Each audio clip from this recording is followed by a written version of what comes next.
Hello and welcome to I Want to Grow, and I Want to Grow is all about that, right? It's about our growth. But with our guests, it's a little bit different. They're more concerned about helping others grow, and we're here today to celebrate the British Council. And by George, do they help others grow.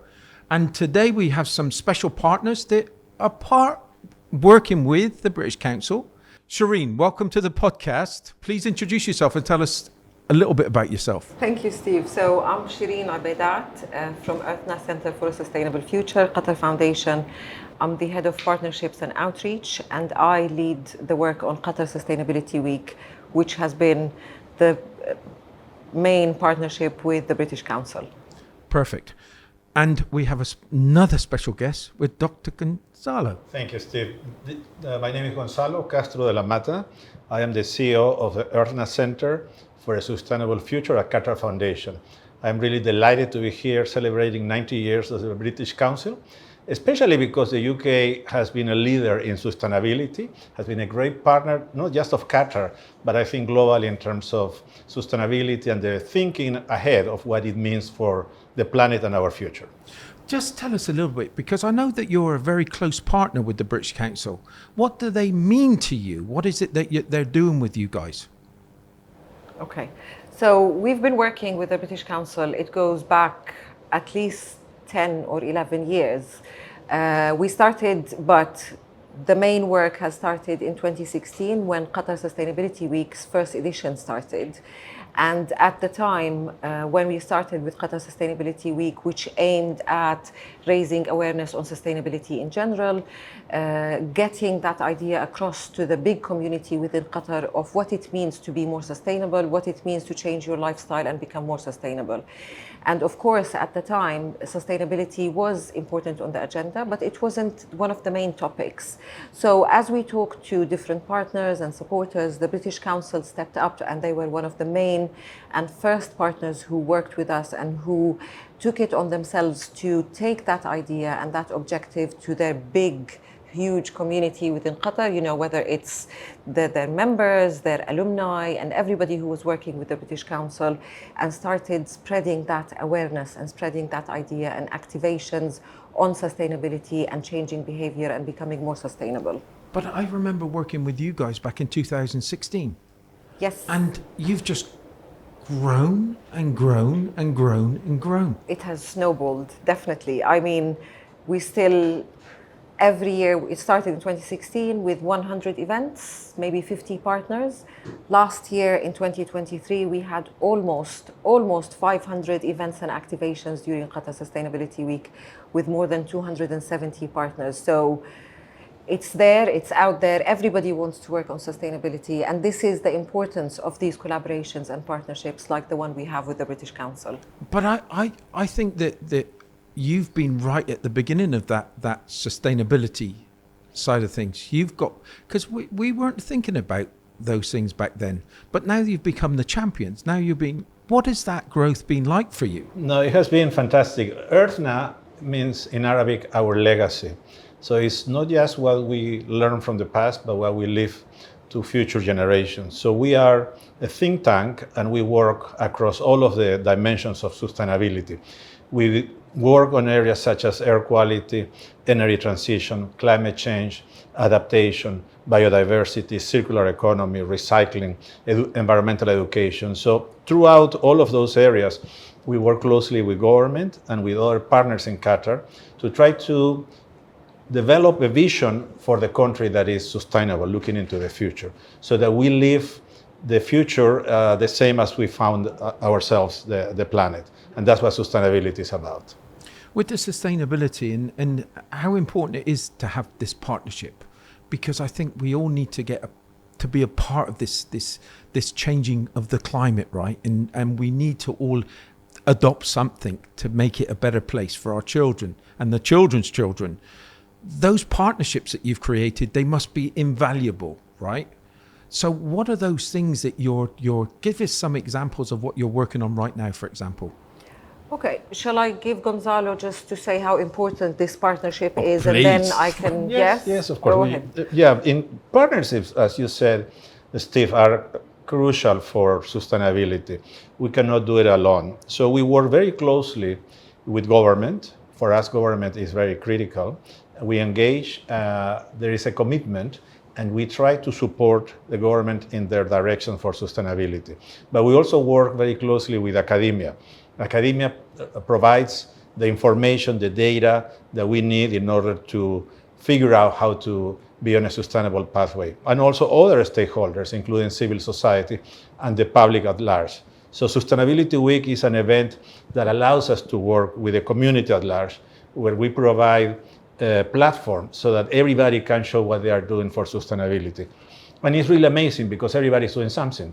The school children planting trees, universities doing research and doing programs for stakeholder engagement. Even the supermarkets are doing something about recycling. So everybody is doing something, and Sustainability Week allows us to showcase that exciting community of practice for sustainability. When it comes to British Council, I think, Shireen, you can give us more examples. Absolutely. I mean, as you said, Steve, since 2016, so we've seen it all. We've seen a time where sustainability was still, for lots of people, they don't know what it actually means and how and why should we care about it. And over the years, we've seen that interest grow, whether it's from organizations, government, private sector, schools, universities, hospitality sector, and it continues to grow. I mean, Qatar Sustainability Week has been run in partnership with the Ministry of Environment and Climate Change for the last 2 years. And that tells you that commitment of even the Qatar government to actually get that across to people, the importance of such a thing. We understand the importance that sustainability we don't have to wait for government organizations to actually tell us what to do. And this has always been the ethos of Qatar Sustainability Week, is that every organization, every person in the community have to take that on board and try to make the change no matter how small it is. Examples, as we said, for example, with the British Council, you know, right from the beginning, whether it was planting activities that they've started around their offices back in 2016, up to starting recycling, lowering their waste. And as I said, the important role that they play, someone like the British Council, is that we understand that, you know, we as Earthna, we're not huge, we're a small team. There is a limit of how much that message can come across to the bigger community. And this is why we count on organizations like the British Council to take that message to its own community. Over the years, we've seen partnerships between universities and private sector. We've seen nowadays, I have a full list of volunteers, professionals who are happy to speak to schools and go do lectures all over the place. And this is the whole point, is everybody working together to get to where we want to be. I've seen your journey. I really have seen your journey, and in times people adopting these things, we're doing it just because they had a relationship, right? Yeah. And we were just going through the process. But now it's totally different to what I see you doing now. Now I see the strength of what you've achieved here in Qatar, and yes, with your partners, and yes, with the British Council. But what you've done is you've got us thinking about what we've got to do and how we can help this planet, right? And how we can help others. And although we're thanking the British Council today, we need to take our hats off to you guys, because we really have come some way, and it's evident to what you've done here. So congratulations.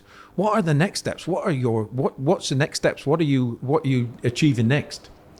Well, we're doing a lot on several fronts. On the policy and research, we have a series of studies that we have been releasing and will continue to release on various aspects related to environment, for Qatar. As I said, whether it's circular economy, air quality, climate change, energy transition, we are working on all of those fronts. We are also starting a very exciting project with the Ministry of Environment and Climate Change and with Qatar University to restore mangroves on the coast. And mangroves are very important because they absorb carbon, but they also protect shorelines against sea level rise, which is a problem with climate change. So we are helping to restore the mangroves of Qatar. Then another very important angle is traditional knowledge. And we just launched what we call the Earthna Prize. It's the first prize in the world to recognize traditional knowledge as it relates to sustainability. We are going to award 4 prizes for a total of $1 million. And this is the first time. We launched it 3 months ago, and we received more than 400 applications from more than 100 countries. So that means that it has had a huge impact, and I think we are going to be very happy. It's going to be very difficult to choose the 4 winners out of the 400 applications. And then next year, in April, we will have our Earthna Summit. Last year, we had the first Earthna Summit, which is an international event. Last year, we had close to 1,500 people from more than 100 countries, and we're going to repeat this next April. This is an opportunity to showcase what Qatar is doing for sustainability globally. So this is for a global audience, as opposed to Sustainability Week, which focuses more on the community here in Qatar. So this is a very broad program. As you say, we're growing fast, and we're very excited about it. Yeah, I just like the sound of you growing these mangroves again. It's like the mangrove groves. It's like it's something to do with the culture. And that's something that I've been hearing just recently from our guests, right? And saying that how important it is to keep that culture. So it's very good that you're kind of looking at those and look at the skills that also you can take advantage of.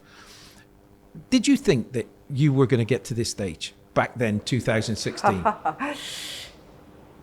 There's always hope. And, we don't start something unless you're hoping that you're going to make the change. And 2016, even 2016 was a bit of an overwhelming time for us because we did not expect it. And Sustainability Week started and we had more than 100 activities, and it keeps growing and growing. But with what we see, with the work that we're doing with the likes of the British Council and support from all of these organizations, that's how it grows. One of the things that I have to mention as well, the projects that we've done with the British Council was the Ambassador Award program, where they did all of the capacity building for the youth and the young people.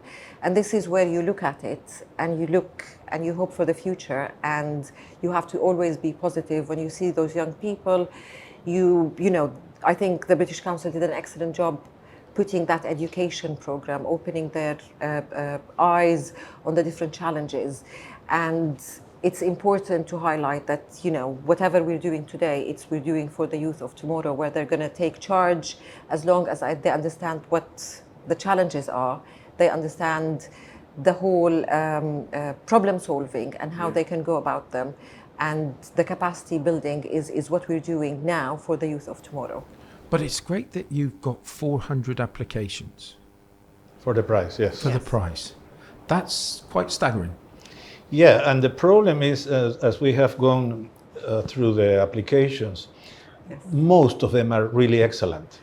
And what they do is they highlight how people around the world are looking at traditional knowledge and trying to preserve it so that we can learn from the past in order to look at a sustainable future.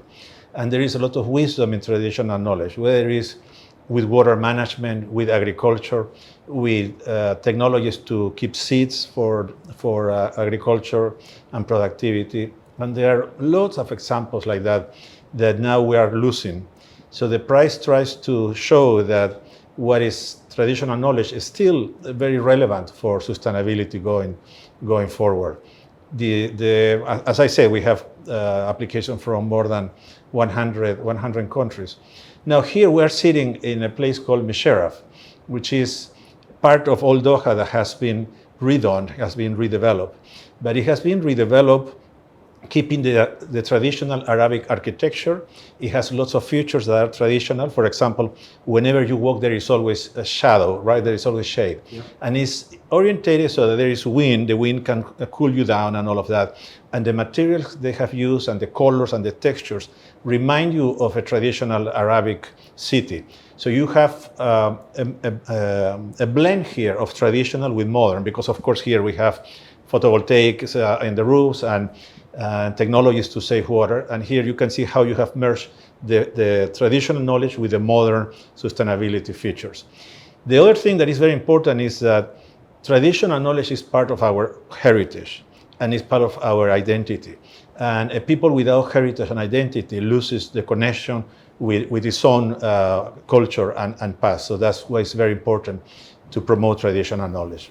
I love what you're saying. I really do. Again, when I saw you come in today, I thought, oh my word, because of the journey that I've seen you guys on, how you've got people, and I'm going back to this thing, but it's that ripple effect, right? It's how you get people involved. To have 400 people looking at ways that they can kind of participate in these things is testament to what you've done. But I see the things when I go into the startup ecosystem, okay, the power that you've had, the way that you've influenced these guys, the ones that are thinking about how they can become more sustainable. What can we do with food waste? What can we do with different ways from learning, getting water from different types of ways? You've been one of these people that have been driving this constantly. And now people are adopting. Even I'm adopting. I'm starting to do my waste, making sure that I'm putting my waste into different things. So I think that that's a major impact. What's next from you? I know that we broke briefly, but what are you trying to get people to be involved with right now? I see the beach cleanups. I see the different things that you do. What are the exciting things for you? And I'm going to throw another one in there. Yeah. I jumped a little.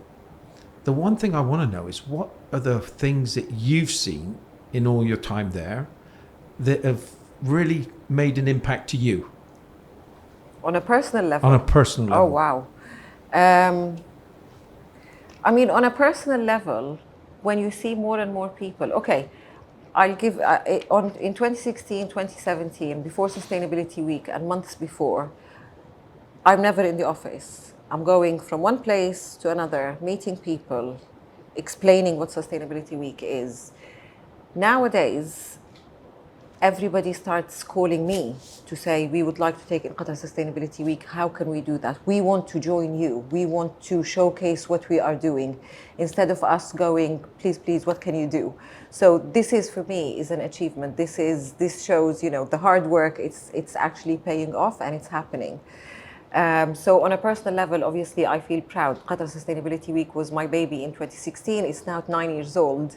So it's from a career work perspective, obviously, I'm really proud of that.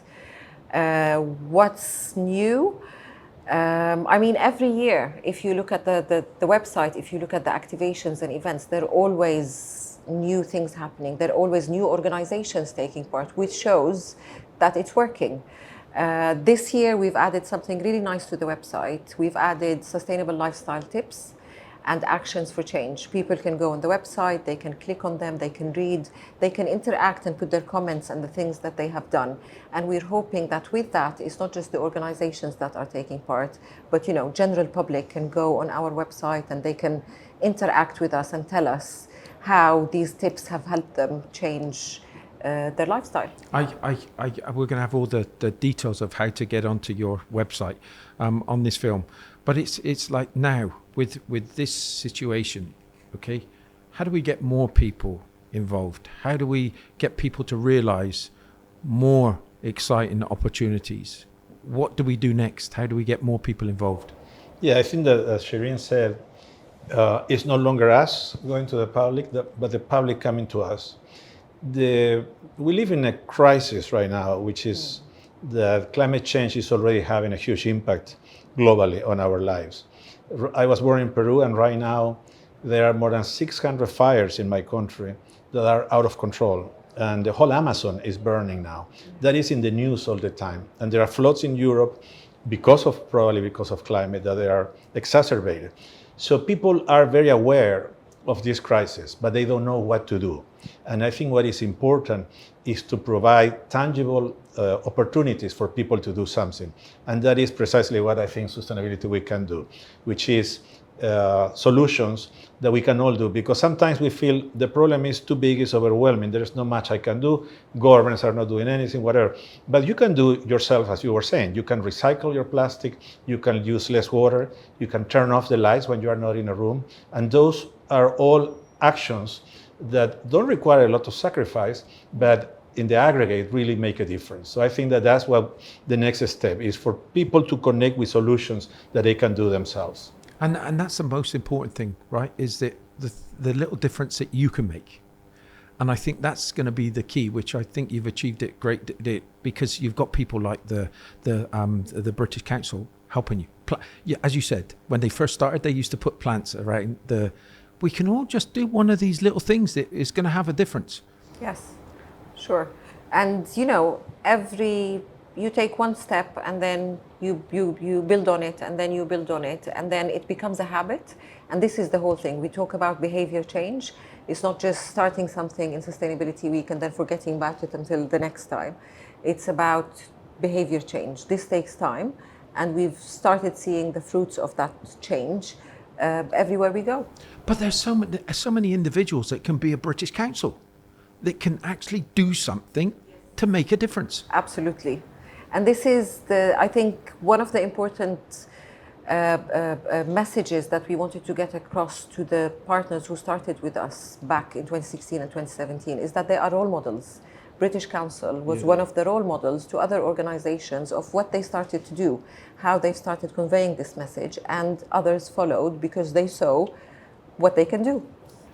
What would be your message to British Council on their 90th year? I mean, it's always a pleasure. I'm one of the British Council alumni anyway. I'm a Chevening graduate, so I'm proud to have been part of the British Council for a very long time. And working with them here in Qatar has been an absolute pleasure. They are agents of change for the future, change for the youth and capacity building, and I applaud them on all the work that they are doing. What a wonderful statement. And what's your experience being with the British Council? It has been wonderful, not just in Qatar, but as I mentioned in my own country, in Peru.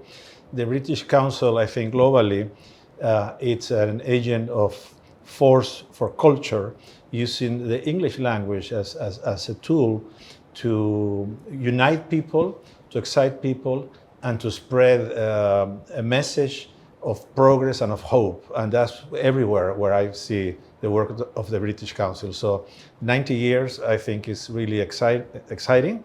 And of course, huge congratulations to British Council for this 90th birthday.